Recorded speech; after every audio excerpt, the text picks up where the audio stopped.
Neil, welcome to the GSB. Thank you for having me here. Really excited to have you here today as our first guest for Global Speaker Series. So as Mariel mentioned in the introduction, you have had an incredible career internationally. And over the next 40 minutes, we'll love to talk about your personal journey, both as an entrepreneur as well as an investor. And we'll love to hear your thoughts on the huge and exciting market in China today. We'll also open up the last 20 minutes for questions from the audience. Sure. So to get us started, so Neil, you grew up in China, and in 1989, you came to the US, initially for a PhD program in math, and you made the decision to do an MBA a year after that. Very validating for all the MBAs here to hear. At that time, we called it MPPM. I was telling people that this is like MBA, and oftentimes need a lot of explanations. Definitely. And you chose to go into banking straight after your MBA. So I'm going to take us to the year 1999. At this point, you've been in banking for 8 years. You're running China capital markets for Deutsche Bank, and you're doing really well in your career. But at this point, you choose to make two pretty big decisions. One, you leave banking to start your own business, and two, you decided to move back to China. Tell us more about your thoughts behind that decision. I think I can talk a little bit sort of the thoughts prior to my decision to go back to China start C-trip. I think, as someone who left China after 4 years of college, you always want to do something for China or around China. Obviously, upon graduation from Jiao Tong, probably the best choice for me at the time is, go to US and study. But while I was in New York, I always thinking, can I do something? Can I leverage my China experience or background? 1992, 1994, there is an opportunity that you can go back to China and be part of the so-called capital markets efforts, right? Many students who study in the U.S. or work in the U.S. before end up joining those, Asian branch of, a big investment bank, and I'm part of them. And you get very excited because when you go back, you see how much China has been changed from the 1980s, against the time when I left China. So you really feel like, there are a lot of things you can do. But back in 1994, 95, most of the so-called economic reform are around big enterprises, especially SOEs. What really actually have changed is toward the end of 1990, the 1990s, when private enterprises come to become one of the major force in the whole economic development. And so people like myself, when I first working in the investment banking world in China, my major customers are the Chinese corporates. I'm the first one knock at door at the CNOOC at the Bank of China. And then you're starting to find that there are opportunity to do financings for private companies. And because of that, you're thinking about whether you can be part of them. At that time, entrepreneurship was not a popular word. Okay? And people like myself would say, probably I don't have much opportunity, to do that because you need a lot of, very large amount of capital. I mean, the first batch of Chinese, private enterprises typically are in the area like, manufacturing, transfer from the Shangzhen 企业, the so-called, those county enterprises before, or the real estate developers, and who make the first sort of, their goal, and then, venture into other areas. But for people like myself who has not, do not have a lot of capital, there's not much, really I can do until internet come to play. And I have to thank, US for giving me the inspiration. I came to Silicon Valley very often because I have a lot of classmates working in different tech firms here. From 1998 all the way to 2000, each time when I came, I noticed the big changes because many of those who work at Oracle, SAP, IBM, before, has switched to internet jobs. And when I walking through, all those, drive-through, 101, you see the big billboard change from advertisement from big companies to internet companies. So you see the internet is really changing how people live and work here in US. And naturally, you will think, well, if this is going to be the case in US, it should happen in China. So I have to say the first batch of internet entrepreneur in China, whether it's Baidu or Tencent or Ctrip, all get inspired because these successful models in the US. And we know we can do similarly like our US counterparts. Basically, not a lot of capital yourself, but you can use venture capital to help you, to grow your business. So, my first venture, Ctrip, is exactly follow that, route. Expedia was doing very good, and we think, well, if Expedia could change the travel industry so much in US, why not in China? So that's how I started, Ctrip in 1999. Frankly, it's a very difficult decision. If I'm a software engineer, it's probably a natural extension of my previous professions. But I was a banker, right? A banker provides advice to the corporates and on merger acquisitions, debt financings, IPOs, and I changed my role completely to something very, very new to me, right? And it was a very big venture for me. And the only thing I'm comfortable is that I know if I'm not successful, I can always go back. Because if Deutsche Bank do not hire me, there's someone else going to hire me. Look back is actually not very good, mentality, because when you do entrepreneurship, you better be so determined that you will make it successful, not just to hoping that one day you're going to go back. You should not leave yourself any other possibilities. But that's how I started. I do know I have possibilities. If I can be successful, and I clearly understand there's a good chance that I might not, I can go back and maybe another bank can hire me. When I really get involved with a startup, you don't have time to think about anything because you want to survive and you want to do well. And every day you are just so heavily engaged with your, surviving, efforts. Indeed, I would say in the first 2 years, you try to find your business model and you work day and night. You don't have time even to think about where's my, other alternatives. You don't. Yeah. I actually just tell you guys, a little story. When I resigned from Deutsche Bank, my boss, the head of Asia capital markets, said, Neil, you should stay 4 more months. I said, why 4 more months?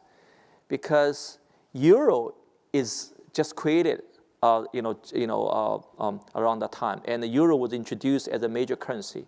I was a fixed income banker, and I have been covered Ministry of Finance of China for many years, and Ministry of Finance has a plan to go to Europe to actually launch its first Eurobond. So my boss told me, look, you have been covered accounts for so many years.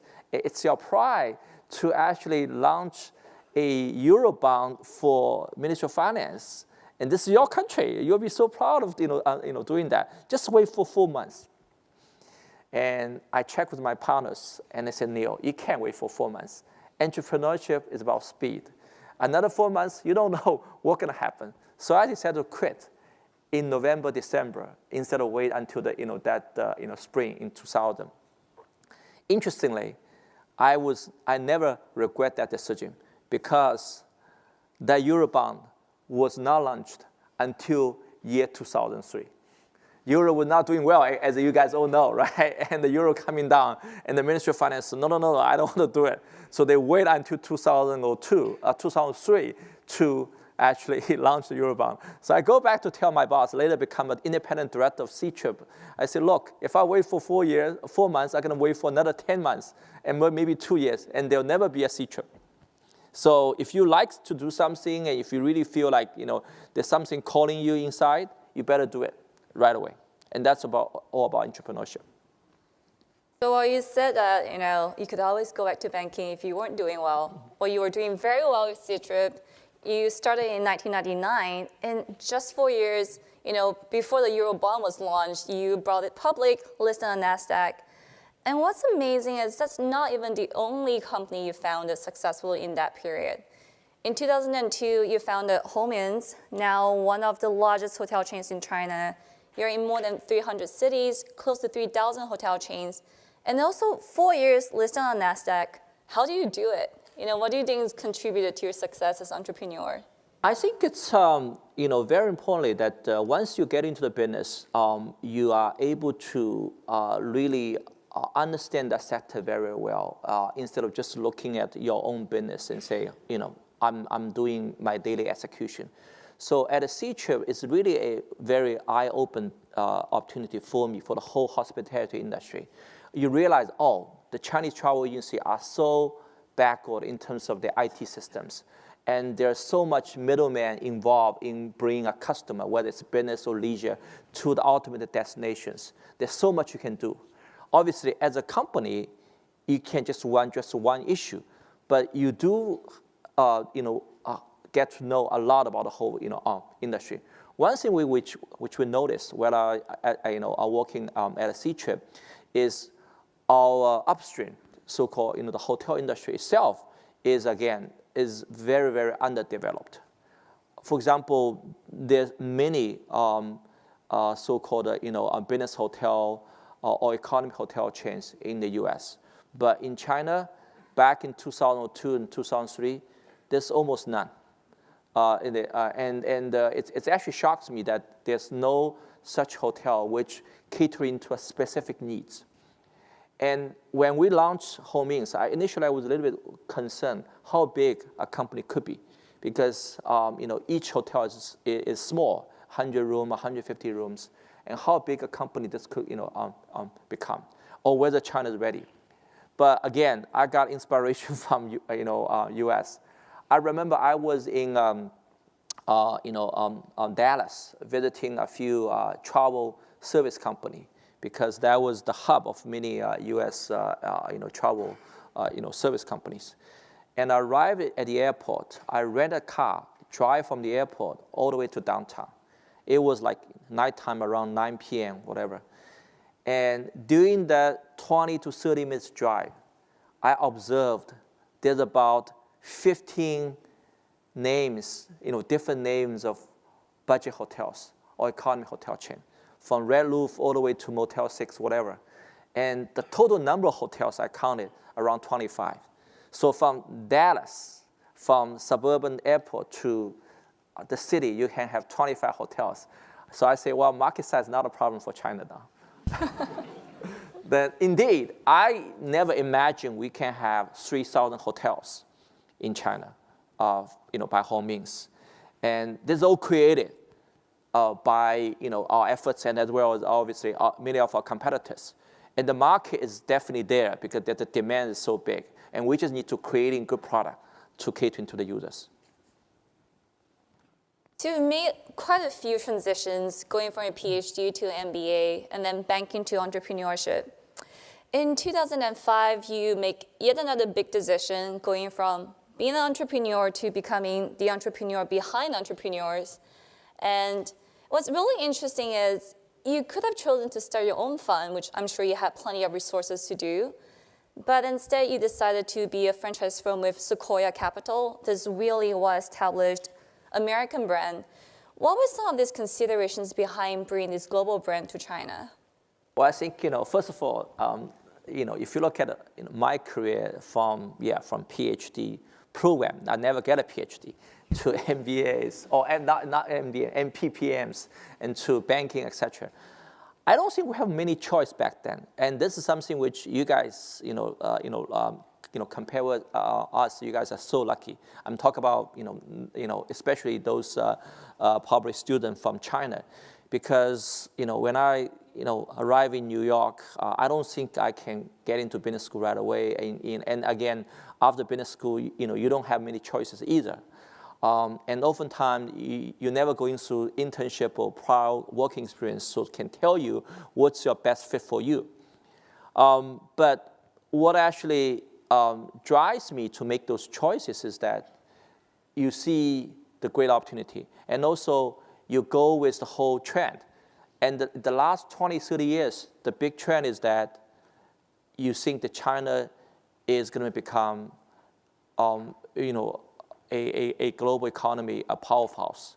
And if you believe in that, and in a poker term, you call it, if you're all in China, you are largely doing well. And I guess that's probably going to be the case for the next 10, 20 years. If you, so-called 看多, or if you be long China, or even more so, you are, all in China, you're likely to do well. And coming back to doing, venture capital, I always think that probably the best fit for me after spending 7 years as a banker and then another 6 years as an entrepreneur is getting to an investment field, because you can leverage your experience both as a financier as well as an entrepreneur. So that's something which I think probably fit me very well.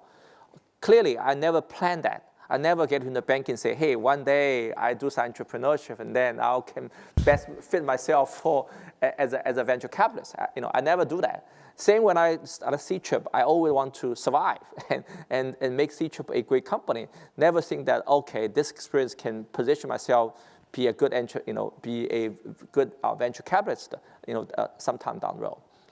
Now, I can do a fund myself. Indeed, I make some personal investment while at C-Trip, and some of those are very successful, like Focus Media, eHouse.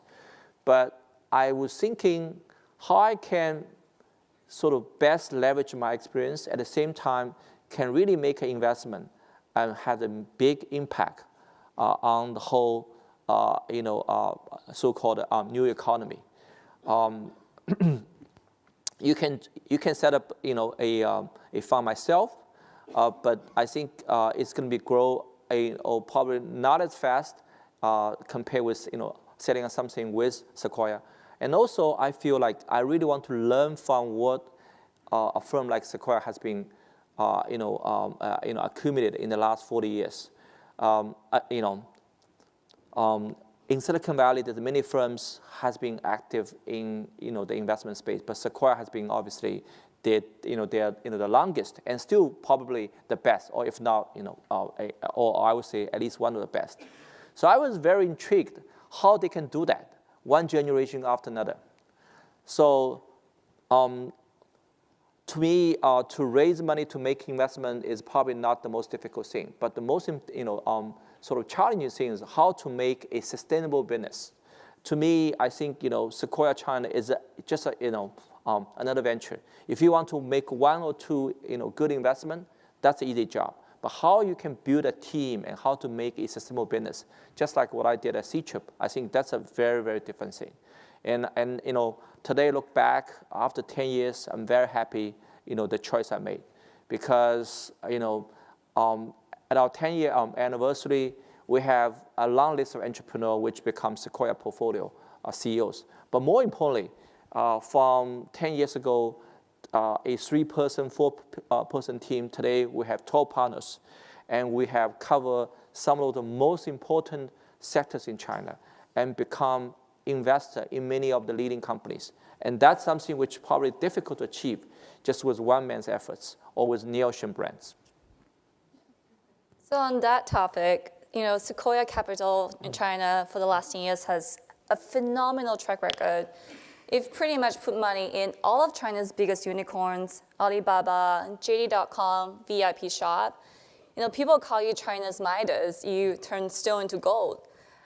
What do you think makes you so successful as an investor, especially in China? What's your secret sauce?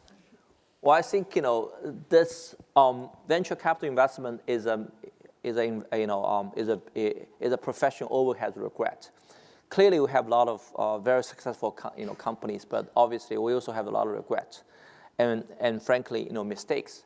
And the good thing is you learn from your mistakes, and then you try to improve every year. The other thing very, very important is when you look at the Sequoia, US, they have 40-year history. They have a long list of success, Oracle,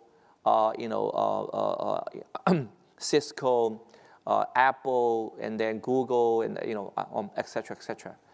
And one of the reasons behind that is they're able to capture all the major trends, and they are able to say no to some trend which turned out to be just pure illusions. And that's, I think, is the probably most important factors behind the success of firms like Sequoia. And same for us in China. If there's any so-called success for us, then that's I think we have been really taking the major trend right. I remember back 7 years ago, we have decided that we should spend enough time and put enough of our investment into e-commerce area. We do have a view that e-commerce will become very, very important in China, probably even more important compared with the retail space in the US. So we invest probably around 15 e-commerce companies in China. Some of those are not successful, but we did capture the top 5 to 6 very successful e-commerce in China. Same for O2O. Offline to online is not a big space in the US, but it was a big space, and it continued to be a very important space for China. We think this is a very important area for us, and we did a lot of research back 4 or 5 years ago. We invest probably around, again, 12 to 15 companies, and we happen to capture the very top 4 companies, from Meituan to Dianping to Ele.me to Dada. And that's the way I think, I think probably, good firms should make investment. You actually have a view on the market, and hopefully a little bit earlier than, most other people, and you put big emphasis on the sectors and making multiple investment in that, in that sectors. And this is the same for, US. If you look at Sequoia, back in 40 years ago, they pay big attention to, semiconductors. And then semiconductor, leads to personal computer. And they, again, invest multiple companies in personal computer. And then to, and then to software companies. And then when internet, become, the major scene, they invest multiple internet companies. And then go into, mobile internet. That is the way I think, a good investor should follow. There's nothing, magic about it. There's always something which you will miss, because of judgment on person, or judgment on a particular business model. But that's okay. You always will make mistake. But as long as you capture all the major trends, you'll be doing very, very fine. And sometimes it will including to say no to some sectors. I remember 7, 8 years ago, clean tech is a buzzword, both here in the US as well as in China. And luckily, our US partners as well as our China partners decided this is not a big area. Fundamentally, it's not easy to creating large market caps by investing venture capital or even private equities into the sectors. Indeed, after 10 years, anyone can remember what are the top multi-billion-dollar company out of the space? Nothing, right? And avoid those sort of pitfalls is, again, very, very important, because there are certain firms spend 1/3 of their time and money into the space, and they end up finding this is actually not much there. And this is and I think this is probably the most important efforts and judgmental calls. Coming down to companies, you always will make mistake. I remember when we look at the video space back 9 years ago. We actually like the space, and we actually put a lot of efforts on it. And U.S. Sequoia has invested in YouTube, very successful. We picked the number 3 player in that space, and end up it's just a small game for us. And these things will happen all the time because you may not be do all right for judging a particular entrepreneur. In that particular case, the company's founder was not very good at the marketing, and happened to be that the marketing is the key efforts for a video sharing companies. And sometimes you get lucky, like in our case, VIP Shop or JD, or recent case like a Meituan Dianping. But the big trend is a lot more important to calling right on one particular company. So what do you think are some of these major trends going forward? What excites you about China today? I think every couple of years there's always some technology breakthroughs. And the last 5 years in the US, the big theme is big data, SaaS enterprises. And it's not a big thing in China yet, but I think it's becoming increasingly important. In fact, I would think the returnees from this part of the world, especially from Silicon Valley, might have a bigger role to play in China if you talk about big data and SaaS and enterprises. China, in this time, is like US 5-6 years ago, when you come down to enterprises, softwares, SaaS enterprises, SaaS and big data. So I think this is actually a great opportunity. And just like when in 1999, there's many big internet company US being founded. China, there's very few areas has been covered, and this is very much comparable. And when you come down to for the returnees to go back to a founding company, I think this is actually a very good area, because if you talk about consumer internet, you may not able to compete successfully against so-called the local guy, because in the consumer internet space, the cultural factor is so heavy. You have to understand your user very well. If you work in the US for too long, you may not be able to do that. If you look at like Charles Zhang, and if you look at Robin Li, when they go back to China, they don't really have a very long working experience here in the US.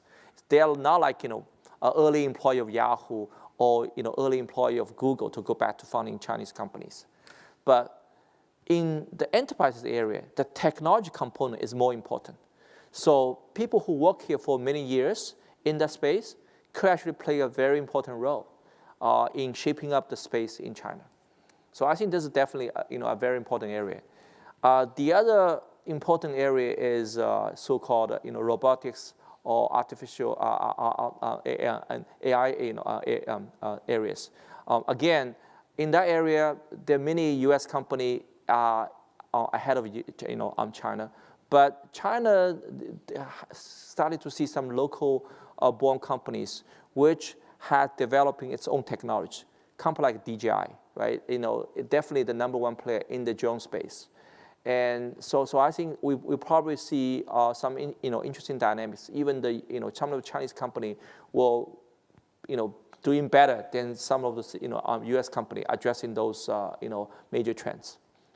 But just like what we've seen before, every couple of years there's new technology breakthrough and bringing new commercial opportunity. But relatively speaking, I think China's opportunity might be bigger compared with the U.S.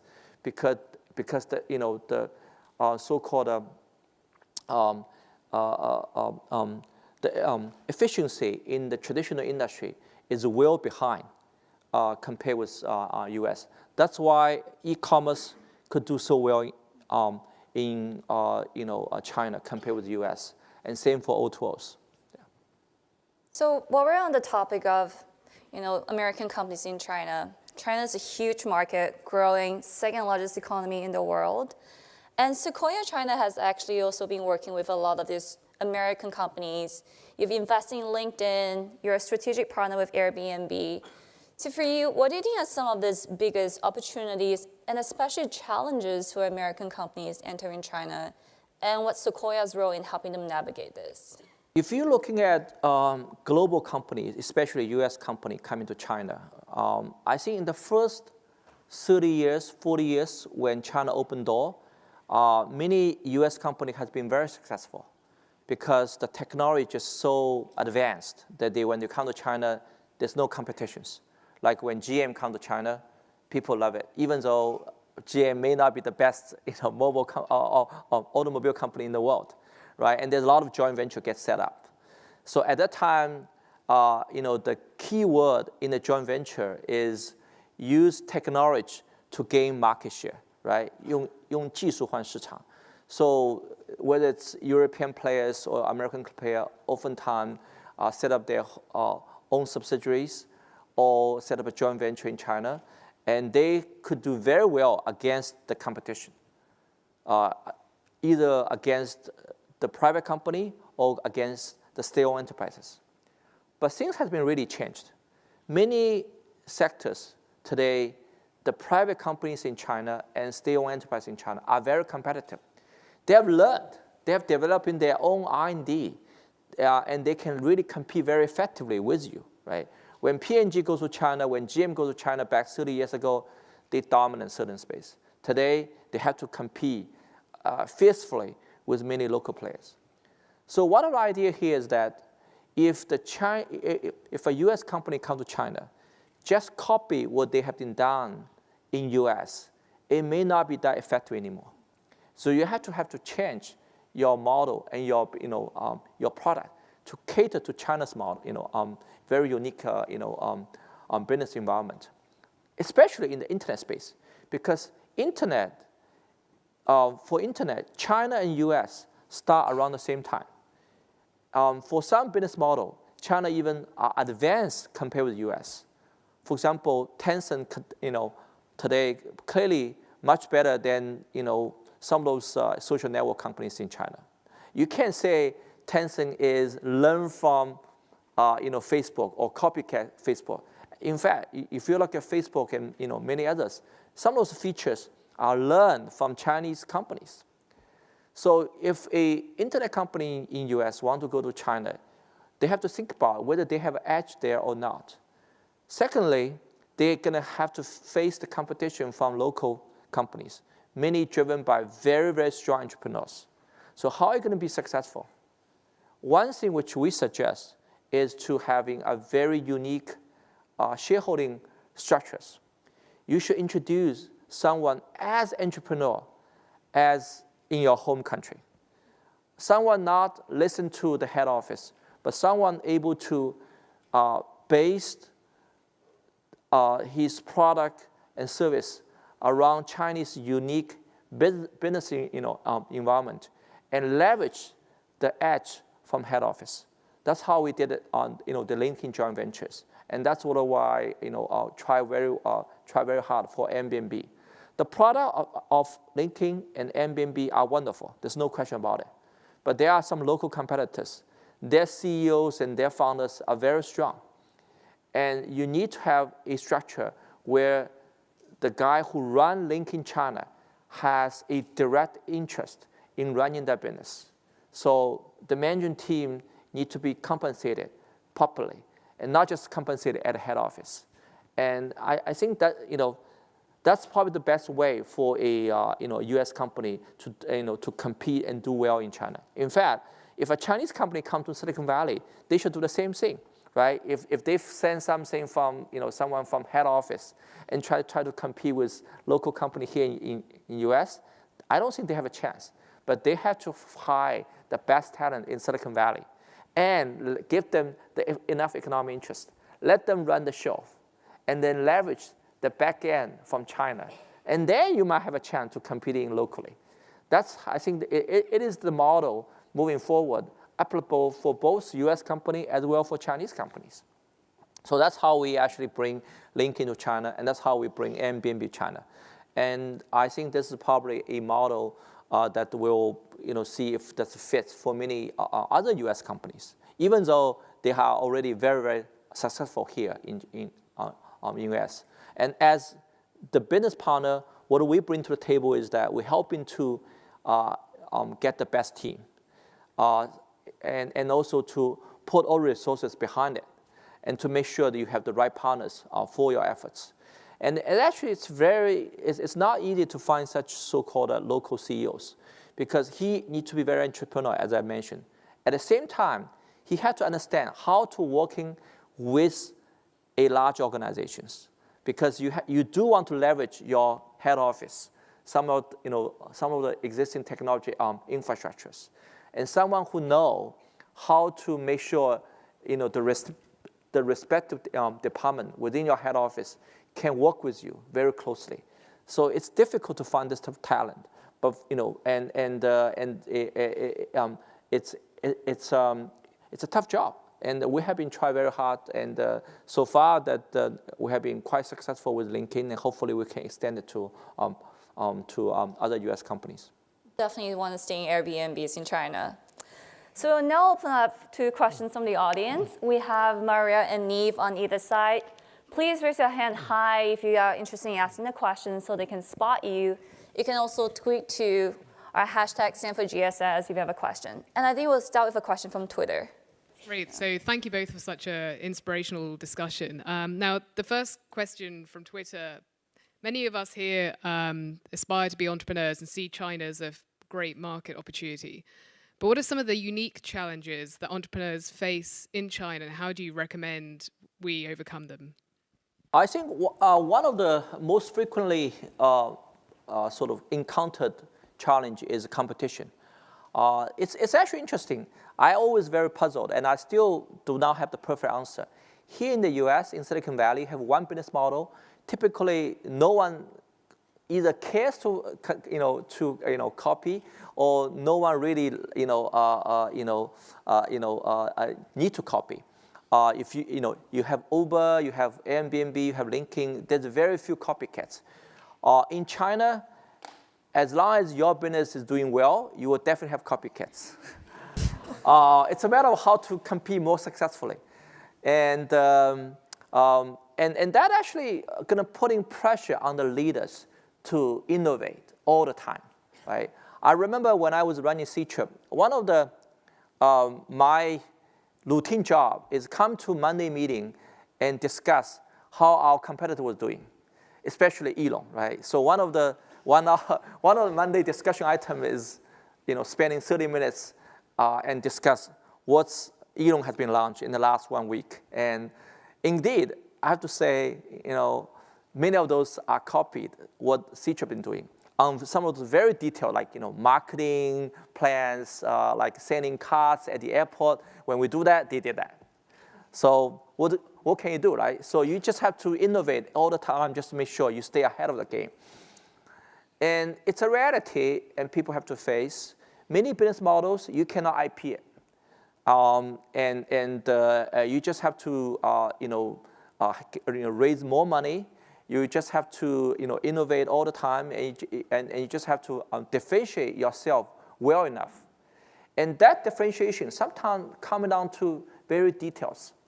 When we look at C-Trip versus Elon, at that time, we are around 2 times bigger than Elon. And one of the differentiate we have is through call center, we're providing better services. That's actually become a big edge. And if you're coming down to merchant relationship, when we establish a certain relationship with a hotel group, they follow. That relationship, it's difficult to do exclusive deals. But only thing which we have been done well and differentiate yourself is a better customer services. And you can call that actually a small details, but that small detail really bring very big change. Bring very big gap for C-Trip against Elon. And so for China, if you want to get into those competitive space, you have to be prepared and to innovate all the times. And the other thing I want to probably point out is that it's difficult to retain talents in Silicon Valley because people gonna strike out on his own. It's even more difficult to do so in China. If you're looking at a turnover rate at the major internet companies, in China, it's actually higher, a lot higher compared with US companies. Many companies feel like, many senior executives feel like, to do startup today, the environment is so good. There's so many people, so much money, chase after them, and they all, and especially in the mobile internet space, the entry barrier to start up something is is relatively lower. So we do see people willing to consider do something on his own instead of staying with a large company. And so I think that's a challenge, that how to retain people. And obviously, compensation is one way, ESOP, etc. But also to build a very strong culture to make sure that your top people could stay. Well, thank you for sharing with us. I'm Cao Bing, MBA 1. So I'm really curious to see how you can evaluate a company with a trend that is kind of uncertain. So earlier you mentioned that big data is one of the trends. And within big data, there's going to be a lot of different sectors, medicine, education, you name it. Can you maybe walk through us, share some insights on how you would actually have a quantifiable metrics within those big data sectors to determine which one would be potentially successful? I think there's a few common checking point we will look at when we're looking at any startup. This is the same whether it's consumer internet or whether it's SaaS enterprise. One is obviously the background of the team, whether it actually fit for that type of entrepreneurship. For example, if it's e-commerce, I'll be very eager to know whether he has consumer retail experience, whether he has supply chain experience. But for SaaS enterprises, I will look to see if he has the relevant software experience or enterprises experience before. Secondly, I will also look at the market size. That's actually very, very important. If you look at e-commerce area, the reason why JD become one of the top internet companies in China, because they address the most important area at the very beginning, the 3C, the consumer the consumer electronics. If you start from something else, for example, you focus on books day one, then you may not get as big as you grow. So the total addressable market is always something very, very important, especially in the first 1 to 2 years. You can always expand from your core areas after you become successful. So in the SaaS enterprise area, you have to start from some verticals. And the question is whether that vertical is big enough for you to become a very substantial leader, and you can expand from that.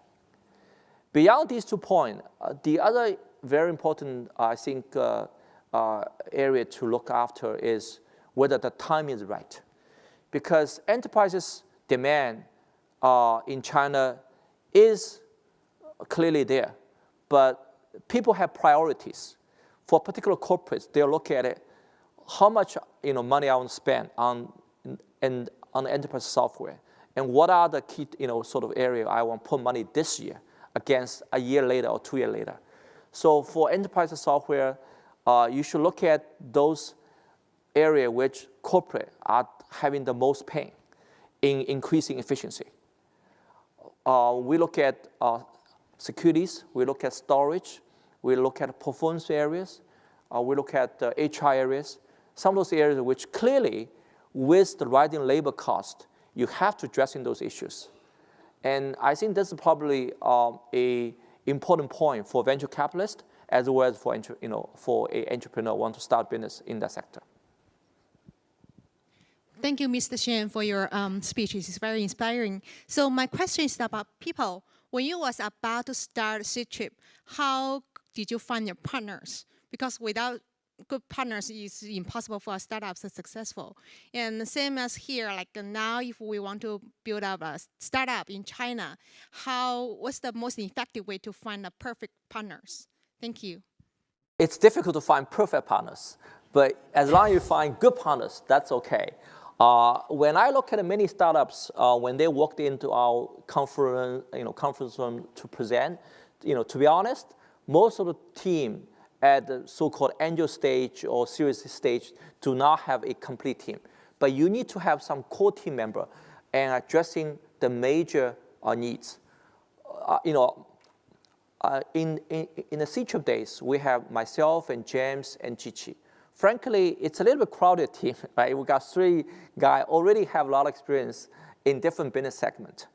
But even with that 3 people, we decided to find Fanming, who has worked at the travel industry for many years. Because we do realize online travel is about internet, but at the same time, it's about travel. So we want someone who understands the travel industry a lot about how to build a relationship with hotels, how to position ourselves against all the other traditional travel agencies. So these are very interesting questions that you have to address, and you find someone who can complement your skill set and to addressing those issues. And if you're going to have a so-called core team at first, not a complete team, then try to find what are the most critical component of your startup, like e-commerce. Then you have to better have someone who understands supply chain. If you do not have someone experienced in that segment, you don't even have the business taking off. But maybe someone who do a better job doing online marketing comes second. It's still very important, but it's not the most critical at the day one. So I think you just have to go along with your business ramp up to find a team gradually. Day one to find a complete team is always a challenge. I think we have time for one last question from the audience. Hello, hi Neil. Thanks for your time. My question is, which is a bigger bubble, China or Silicon Valley? I actually want to be more specific. So here's a thought experiment. If Uber raises another round right now, and if the latest round investors are guaranteed a 3 times return, would you be an investor? Thanks. I don't want to comment specifically on the Uber case, but I don't see a so-called a big bubble there, because at the end of the day, you ask yourself, are those startups really creating values? If they do creating values, or most of the startup companies are creating values, I'm not particularly worried. Valuation, there's always up and downs. If you look at the public market, they're always up and downs anyway. And so I would not particularly worry about valuation itself, because the market itself will adjust. The venture capitalists in general are not stupid enough to pay a premium consistently. They might pay premium for a short period of time, but they will adjust themselves. And when you look at the so-called bubble, if most of companies are just creating a lot of so-called users without providing value to users, that's something which I worry. But if you look at Uber and Airbnb, right? I mean, clearly these are the two of the startup company which become very successful. They do creating a lot of values, right? I mean, Uber clearly has provide the most efficient transportation systems for all the people around the world, and Airbnb has created new demands, and something which the hotel industry have never been thought about. So I think these are either creating new demand or increase efficiency big time. So I think ultimately, the value will be created by those companies. I'm not particularly worried that if there's any so-called bubble, because the company might ahead of itself a little bit for valuations. If you look at China, back in 1999, where there's a bunch of companies like C-Trip, like Baidu, it's difficult to comment on the valuation at each stage. But what is important is that they do bring value to the companies, to the whole economy. What I'll be very worried about is when those companies are creating a very same value. I want to use one examples. Back in 2001 and 2002, there's a bunch of companies called SP companies in China. I don't know if you guys still remember. Maybe some of those you are not living in China at the time. They're providing either ringtones or pictures for the China Mobile, China Unicom, etc. And most of the companies have died or have been sold. And sold itself is not an issue. The issue is when the company sold, the company almost disappear. It's not like a YouTube or Instagram. They're there and they're providing value to users. Why those companies disappeared? At one point, they're very, very profitable because they charge a part of the, they charge user fees through China Mobile and China Unicom. And it could be very, very profitable because the value creating is just so thin. People do not need that middleman. China Mobile can do it themselves after they fit it out. So that's why I was worried, that's the real bubble. If you talk about the bubble in the last 10, 15 years in China, those SP company as a whole is a bubble. And if we can avoid that, I think the overall startup environment is reasonably healthy. Great. Well, before we end, Neil, one last question. So as a really successful entrepreneur yourself and now being the entrepreneur behind entrepreneurs, what advice would you have for aspiring entrepreneurs here in the audience as they look to build something new? I think you have to go with your heart. It's difficult to make a perfect choice. And at least in my cases, that each time when I make a choice, I say, one, whether this go with a big trend. Secondly, probably more important, which is something you really like it to do, right? When I was working at a Deutsche Bank in the last a year or so in 1999, I really was excited by the internet development in China. I really want to do something. If I'm not going to do C-chip, I will do something else. But C-chip itself fits me well because I love travel. At the same time, I think internet can change people's life in China. So you have to really love what you do. Otherwise, it's going to be difficult to sustain.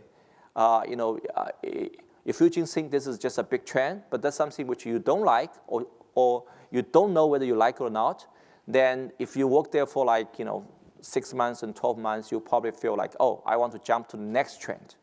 I do notice there are some entrepreneurs like that. I was, we had this Monday meeting, and then when some entrepreneur come to visit and ask him, so why you want to do this entrepreneurship? Oh, B2B is hot, or big data is hot. But the question fundamentally is, do you think you are the best fit for this? And do you really have passion for that? And that's a question you should ask yourself. And no matter what other people's interest, you should find your interest and follow your heart and find the stuff you are passionate about it and do it. All right. Thank you so much, Neil. Real pleasure having you here today.